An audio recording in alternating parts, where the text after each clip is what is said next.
Hello everyone and welcome back to another episode of Coffee and Crypto. My name is Don. Thank you so much for tuning in to today's video. If you haven't already, which you probably haven't because you've just started watching the video, but if you could, please drop a like on today's video. I'm trying to get as many likes as possible on these videos to continue growing the channel and continuing spreading the word of coffee in the morning with some crypto news.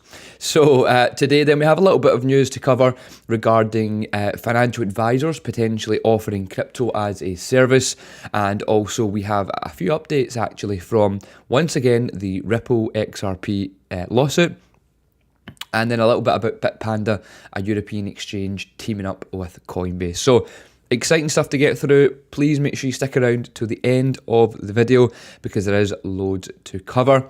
Now, the first thing, as always, what we do try and do at the start is cover the top 10 crypto projects and see where the prices are at the past 24 hours. Now, we have seen a little bit of a spike in price by about 1% in a few things. So let's crack on and see Bitcoin, first of all, sitting at 26,500. We then have Ethereum at $1,815 and BNB $305, XRP at 46 cents, Cardano 35 cents, Dogecoin at 0.07 and Polygon at 89 cents, and then finally Solana at $19.30. Now, most things up about 1% or 2%. XRP is actually up 3% the past 24 hours, which is great to see, of course, and it has been having a great few weeks, I must admit, and I think it is because of all the limelight that the XRP case, or the Ripple case, has been getting recently in the news, which could be causing the kind of uptick in price and the positive vibes, should we say, bringing XRP's price up slightly. So yeah, love to see it. But yeah, that's the top 10. Not much going on, to be honest. There's nothing too exciting happening in the market at the moment. We're obviously looking ahead to June 1st with the debt ceiling stuff. We did release a full podcast on the debt ceiling and what it means and what we believe can happen. So if you are a member, please go check out the CC Pro podcast section. And there is a section, there's a podcast named after the debt ceiling and what impact it may have. So I've seen a few people talk about that in our community, and I would love if you could go listen. It would help out you and I because you'd understand exactly what our opinion is. Now, one thing to kind of laugh about before I move on is this trending. I don't really know how this trending section works on CoinMarketCap because Pepe seems to have been here for about 2 weeks. Before that, it was ARB that was there for about a month. So not quite sure because I don't think Pepe is that trendy anymore. I feel like it's kind of stopped being as popular, but it is apparently still trending. Another quite a funny one here, it says they recently added. Now, if you didn't know already as well, like if you can see this, I'm not sure if you see it on your screen. If you're watching from your mobile, you might not see this, it's quite small, but it says crypto's 24,857. That means that there is 24,857 individual crypto projects registered on CoinMarketCap, which is, it's just sickening, to be honest. I think when I first get involved in crypto, there was maybe like 4,000, something like that. There was basically, well, in comparison to this, there was like none. And the reason for that is a lot of the reasons for that the past few years have been meme coins.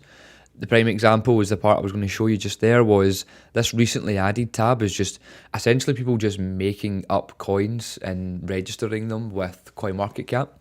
But the one that caught my eye is this one here, President Ron DeSantis. So if you haven't been following stuff on Twitter, Ron DeSantis is the chief mayor or the mayor of Miami? I don't know his actual role, but so he's running for president in 2024 campaign, and he's obviously a big believer in Bitcoin. And he recently had a speech a few days ago, and then he had a Spaces conversation with Elon Musk as well, and people were just super bullish on DeSantis, and because he's super bullish on crypto.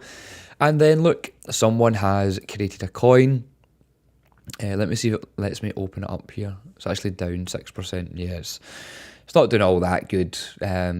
what's the market cap? Yeah, it's not moving that much, but look, it's funny to see that people have made. It just shows you how easy it is. Literally, I could go away and make a coin and on like Binance Smart Chain or whatever, and just put it on here, and you could see the chart behavior. So, yeah, crazy place crypto sometimes, but also pretty funny. Anyway, moving on to the first piece of news, which is regarding Gemini, which I slightly touched on yesterday on the Coffee and Crypto episode. So you may remember I was talking about the Winklevoss twins and the fact that they were in Europe. And I think they were trying to bring over an exchange or a hub in the UK or in Europe for Gemini, which is their exchange. And then today they have announced that the crypto firm Gemini, which is obviously the exchange that they own, have picked Ireland as the European base amid US crypto blues. Now, quick sip of my coffee because I don't drink coffee enough on these streams. So everyone, pause for a sec, get a sip of your coffee, then we'll crack back on into this article. Fantastic. Right. So let's see what they're talking about and why they've chosen Ireland of all places. So they've selected Dublin as the headquarters for its European operations amid a backdrop of crypto companies seeking expansion outside of the US. On May 25th, Cameron and Tyler Winklevoss, who founded Gemini in 2014, that's crazy, it's almost 10 years old, have confirmed that they have selected Ireland as a base to grow the company's services across Europe. In a meeting with the Prime Minister of Ireland, of Dublin or wherever he is, I don't know. I don't know much about Ireland. Apologies if you're watching from Ireland. I don't follow your Prime Minister's moves. But the twins said that they chose the Emerald Isle because of its robust regulatory system, deep talent pool, and established technology community. So that's a fair enough reason, if you ask me. Never been to Ireland, so couldn't vouch for what they've said, but I trust them more than my own knowledge. But here's a tweet here. So from the man Leo, congratulations Gemini, the first firm registered by the Central Bank of Ireland as a virtual asset service provider. This is significant for Ireland as the government focuses on innovation as a driver of growth. I wish Gemini every success as they build their team in Ireland. So, fantastic. Well done to Ireland for stepping up and kind of doing so.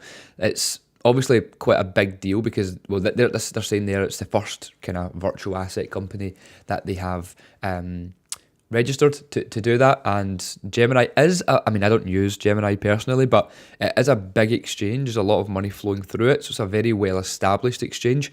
And the fact that it's got billionaire owners and they're liquid. They also own 1% of the Bitcoin circulating kind of coins. So that's always quite good to know. But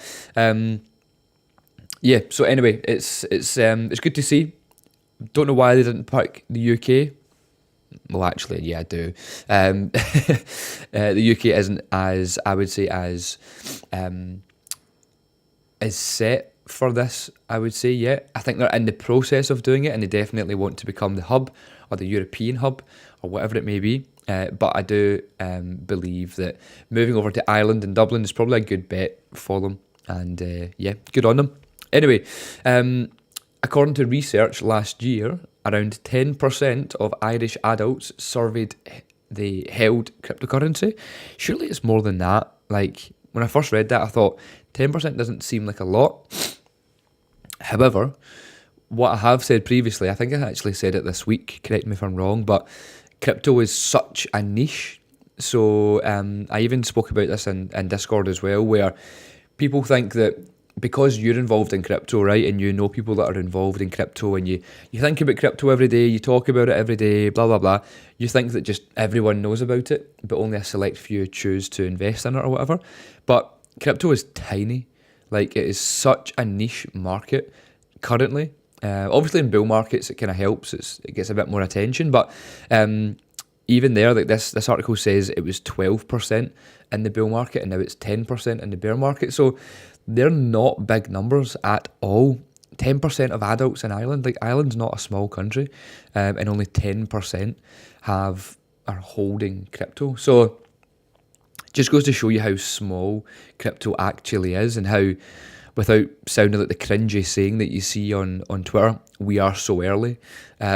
We are as cheesy as that that is. We are really early. And actually, the part I'm going to move on to in just a sec about financial advisors kind of touches on that as well.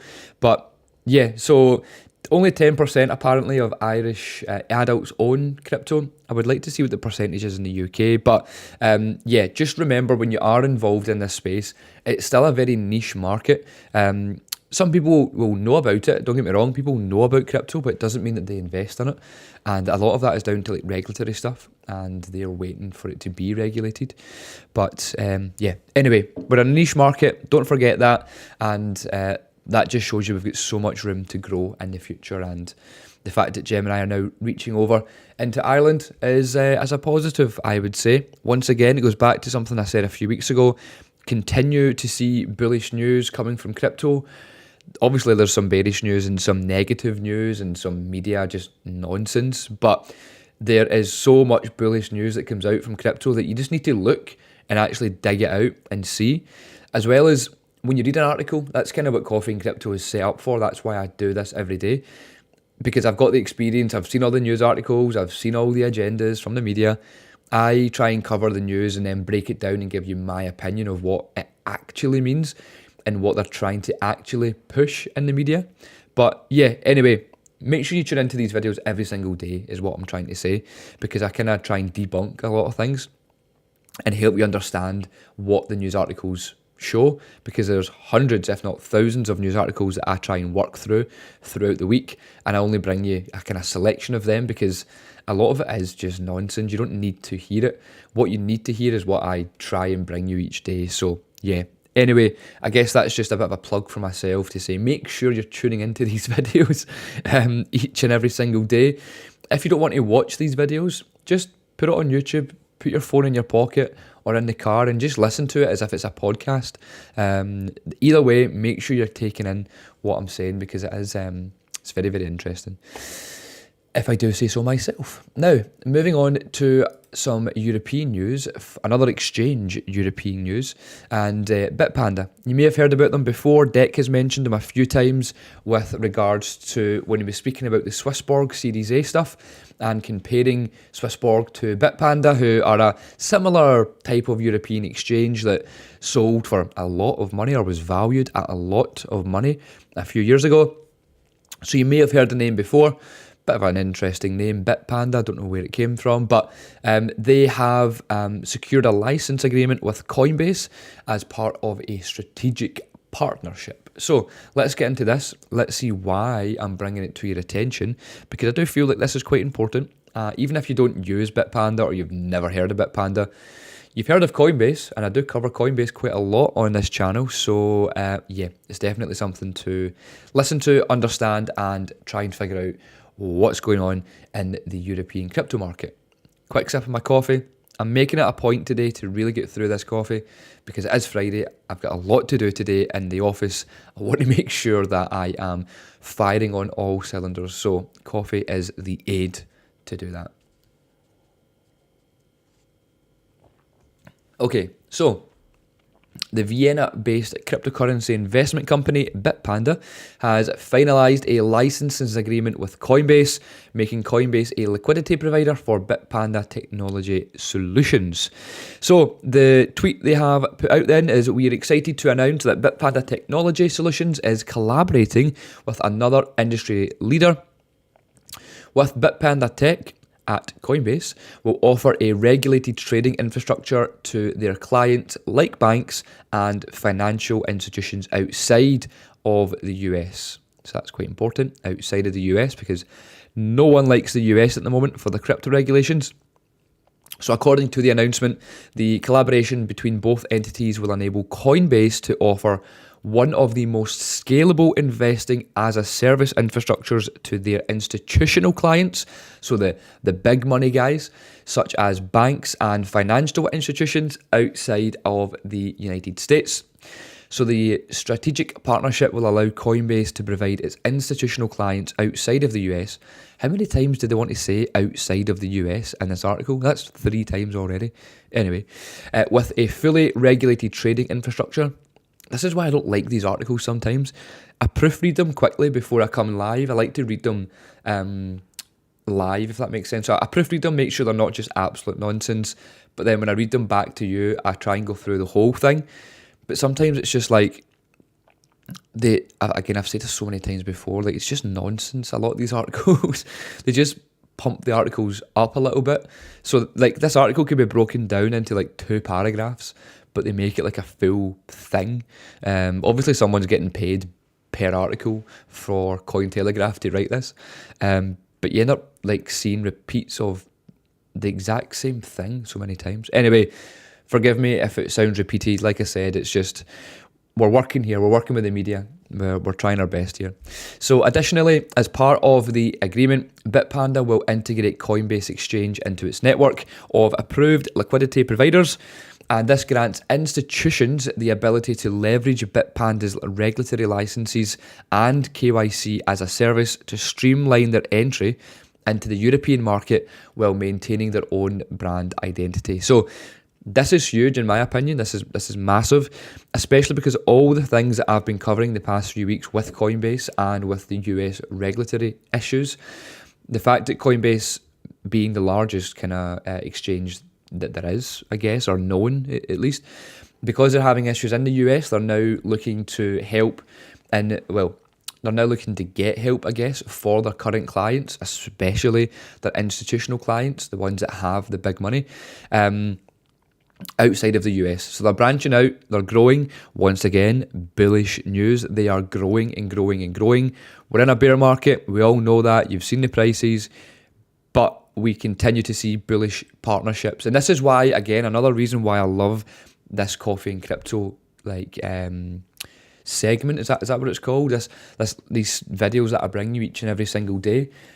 You're going to be watching these videos every day, right? And you might think that, I am crazy, and I think I might be a little bit crazy, but when I was first getting into crypto, every single day without fail, multiple times per day, but every single day without fail, I would watch a certain crypto YouTuber.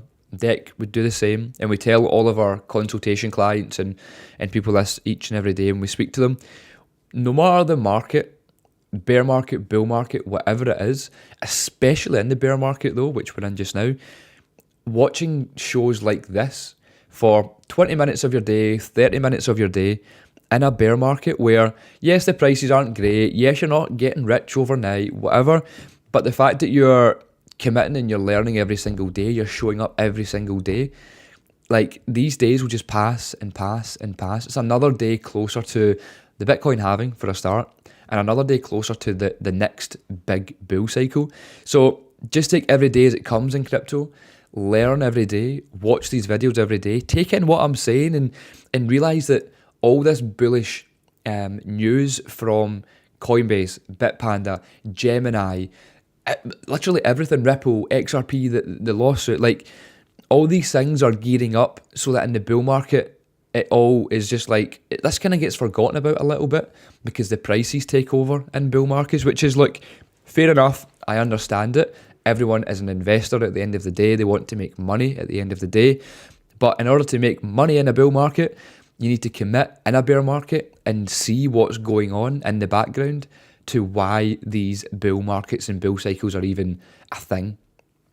Why Coinbase is a big deal and what it means for regulatory stuff in the US and Europe. So yeah, anyway, if you're watching these videos every single day, I applaud you. Thank you for tuning in, and you're going to thank yourself in a year or two's time when you've got all this base knowledge from the stuff that I bring every single day.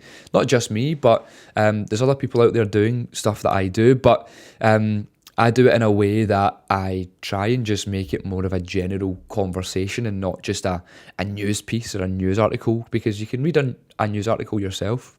You most definitely can. I'm sure you can all read. But the way I try and deliver it is I will give you my true opinion on what I read, what I see, my experiences, what I believe is going to happen in the bull market. especially now that we're in the bear and things aren't as juicy. I mean, don't get me wrong, my personal opinion, I love this. So I love seeing positive news in a bear market. It just gets me hyped for the bull. Some people prefer just to see the prices going up, whereas I prefer a bit of both, obviously. I like making money, so I like when prices go up. But I also like to see why the prices are going up, and this is the sort of stuff you need to know. So yeah, anyway, bit of a rant there, but stay with me. Keep liking these videos, first of all, so I can try and grow these coffee and cryptos to a larger audience and try and inspire a larger audience. And yeah, just continue to bring you bullish news each and every day. Anyway, that was a bit of a sidestep. However, hopefully it helped a little bit. But yeah, that's kind of all for the BitPanda news, the Coinbase news. Like I said, it's great. Love to see it. It's a big partnership. BitPanda are a big exchange in Europe. They have a lot of licensing, which Coinbase are now going to leverage, which is great. And it will just continue to help Coinbase grow worldwide. Okay, next on to some financial advisors. So some of you may actually be a financial advisor. So if you are watching this and you're a financial advisor, please adapt this. Or if you have a financial advisor, keep pushing at them for what I'm about to cover in just a sec. Because I do think it's quite important. So again, quick sip of the coffee and then we shall crack into this episode. No, this article. Not episode, this article. Okay, so first of all, this is CoinDesk. I don't like using them that much. I don't like the UI. I don't like the user experience. User interface. UX and UI. User interface, user experience, for anyone that doesn't know. Yeah, I don't really like their website too much. It's about, I don't know, it's not very clean looking, in my opinion.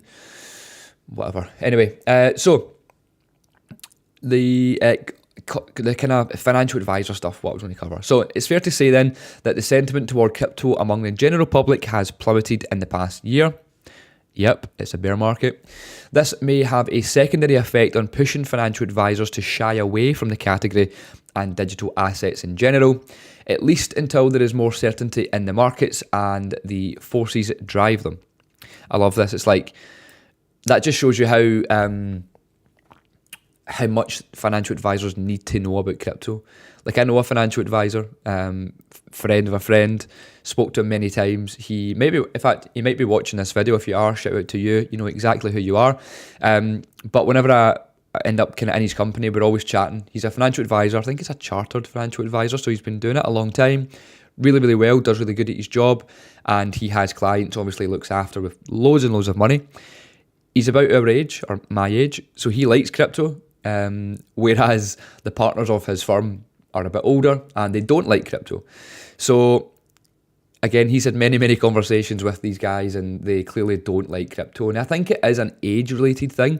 Don't get me wrong, we have a lot of clients who are a lot older than us, a lot younger than us. I mean, I'm 30 years old, so we've kind of got a bit of a mix of older and younger clients.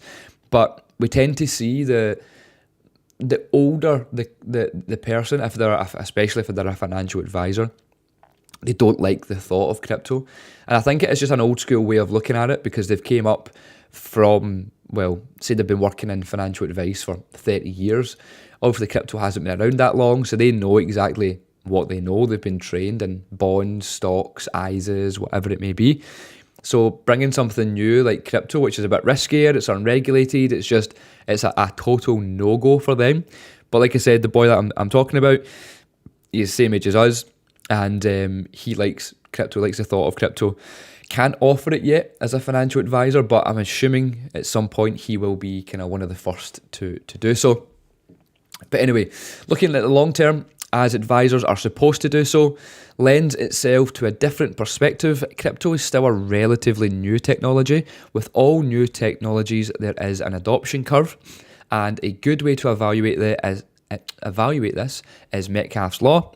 Now, Metcalfe's law states that a network's impact is the square of the number of nodes in the network. Let's try not get too geeky here, follow along. For example, if a network has 10 nodes, its inherent value is 100. So 10 times 10. Does that make any sense to anyone? Probably not. Now, if you believe crypto is still early in its evolution, and it almost certainly is, it has unmatched potential to grow in an exponential manner. The analogy isn't perfect, but one of the toughest times to buy Amazon stock was in the 2000s, we know that, when it was virtually stagnant. Of course, that also turned out to be a great time to buy.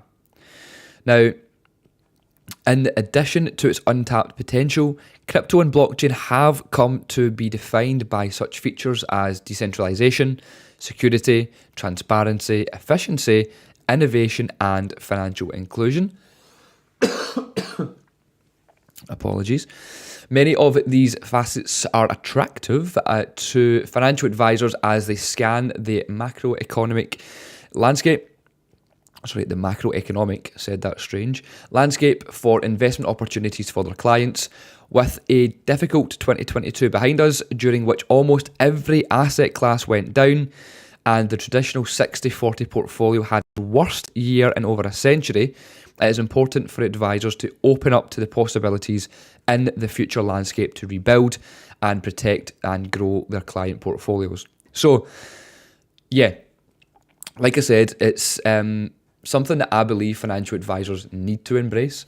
And I'm sure most of them now are personally chatting about it. They just can't legally talk about it yet, because I'm sure they'll have to do a course on it. They'll have to go to some sort of... In fact, maybe now that I think about it, maybe that's a gap in the market. Maybe we should create and get a regulated course for financial advisors. Can you imagine?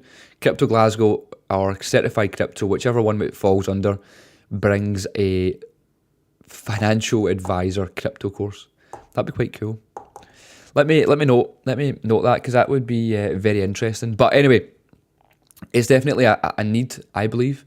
Funny story. So again, for anyone that doesn't know, my background is finance. Previous to working and starting this company, I worked for Deloitte, worked on a contract with them for about 4.5, almost 5 years.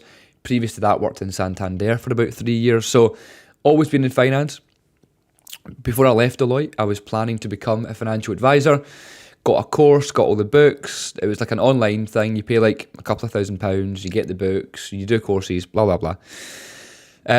So at that same time, I was involved in crypto. So I was investing in crypto and cared about crypto. So I started the course and I was just like, I feel like I'm doing myself dirty here, because I'm learning about stocks, not so much stocks, more kind of bonds, ISAs, where to put your money as a financial advisor, how to advise clients. And I just felt like I was cheating myself, because I was so bullish on crypto. I was investing in crypto for about 2 years at the time, but yet I was looking at becoming a financial advisor and advising people on what to do with their money and put their money into ISAs, getting like 2% a year or whatever. So anyway, I stopped that. I dropped it. I still have the books at home, which would be quite funny to look back at some point in my life. But so I actually wanted to become a financial advisor. Thankfully, I didn't, even though it's still good to have that knowledge, I think, that base knowledge of a financial advisor and kind of what they offer. But yeah, thank goodness I didn't. But I do definitely see a need for anyone that is a financial advisor, or who are even, maybe you want to become a financial advisor because you know in the future that they will offer crypto services. So it's not a bad route to take. I definitely I would still push people in that direction. But so that's a little kind of, a little bit of an insight. I don't know if I've ever told anyone that before, but crypto for me took over, and nowadays I see the potential of bringing a crypto advisory part into the financial advisory course or job that people do at the moment. So yeah, if you know a financial advisor, if you are a financial advisor, get to know more about crypto. We'll help you along the way. We do have a mentorship coming, by the way, so maybe that could be your financial advisory course in crypto. But anyway, a little bit of a kind of background on me and what I see for the future of crypto and financial advisors. How many times did I just say financial advisors? I think it was about 7 times. Wow, apologies. I still have a bit of a cough from this week. But anyway, that is all for today's video. In fact, no, it's not. apologies. I have one last tweet to show you. Quick tweet. Again, quick update on the Ripple SEC news. So this is a tweet from Crypto Law. So this is John Deaton's company. After seeing the Hinman docs last October, Brad Garlinghouse said that the shamefulness of the SEC's behaviour will shock us. Why did the SEC fight so hard to stop us ever seeing these documents? This is a quote tweet from, well, as you can see, October last year. Brad said, the SEC wants you to think that it cares about disclosure, transparency and clarity. Don't believe them. When the truth eventually comes out, the shamefulness of their behaviours will shock you. So this is just, again, like John Deaton or Crypto Law has said here, it's about the Hinman emails that are coming out June 13th, well, apparently being released on June 13th. Just further positiveness, is that a word? Further positiveness for the Ripple lawsuit. Really, really hope that we do see a positiveness come out from this in a few weeks. Because it has been really hyped the past few weeks and I'm excited to see what comes of it. I've got a big bag of XRP. Let's hope the price goes up. It would be nice. Not expecting much, but if it does, fantastic. But yeah, that was all. That was the kind of last part I wanted to touch on. Just another kind of little update. We will see the June 13th update. But that is all for me today. It's definitely all for me today. Thank you so much for tuning in. This video ended up a little bit longer than I expected. So hopefully you enjoyed today's episode of Coffee and Crypto. My name is Don. I do these every single morning, Monday to Friday. So please remember to tune in and watch them live from around 9:30 a.m. in UK time. I do post them on the channel straight away, so if you did or you didn't catch the whole video, you can watch it back. And please, of course, as I always say, drop me a like on today's video. Share this video with someone that needs to hear it. If you know a financial advisor, share this video with them. Let them know what's up. And of course, subscribe to the channel if you haven't already for plenty more videos like this to come in the future, i.e. on Monday. So I will see you all Monday for the next episode of Coffee and Crypto. Have a great rest of your Friday, or great rest of your day, and enjoy the weekend. There'll be plenty of updates from us on our Discord community, so please click the link in today's description to join our community. We'll be updating you all weekend, and you don't want to miss out. And I'll be in the chat room today as well to get some chat. It is Friday, let's have some fun, and yeah,